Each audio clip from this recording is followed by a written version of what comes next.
ఇదే మీడియా జనపక్షం వహించేటట్టయితే గనక ఏపీలో కరెంటు బిల్లుల గురించి రాయడం చూసారా, ఇసుక కష్టాల గురించి రాయడం చూసారా, బెల్ట్ షాపులు పెరగడం గురించి రాయడం చూసారా, మద్యం సిండికేట్ వ్యవహారాల గురించి ఎప్పుడన్నా రాయడం చూసారా?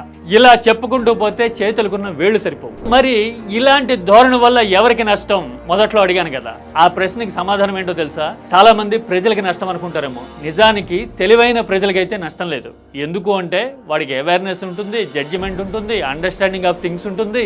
అన్నిటికీ మించి కీటాక్స్ లాంటి వాస్తవాలు చెప్పే డిజిటల్ మీడియా ఉండనే ఉంటుంది. అందుకోసం they can judge by themselves. గుడ్డిగా నమ్మితే మాత్రం మీడియానే కాదు ఎవరైనా సరే అలాంటి జనాన్ని బోల్తా కొట్టించవచ్చు. కానీ అల్టిమేట్ గా ఇలాంటి మీడియాతో నష్టం ఎవరికన్నా ఉంది అంటే అది టీడీపీకి, చంద్రబాబు నాయుడికే. కనీసం సూచన మాత్రంగా కూడా చేయకుండా, జనం రియాలిటీ చెప్పకుండా అంతా బాగుంది అని చెప్పడాన్ని చూస్తే 2019 ఎన్నికల ముందు హ్యాపీనెస్ ఇండెక్స్ లో మీ పరిపాలన మీద 89% మంది ఆనందంగా ఉన్నారు అని రిపోర్ట్లు ఇచ్చిన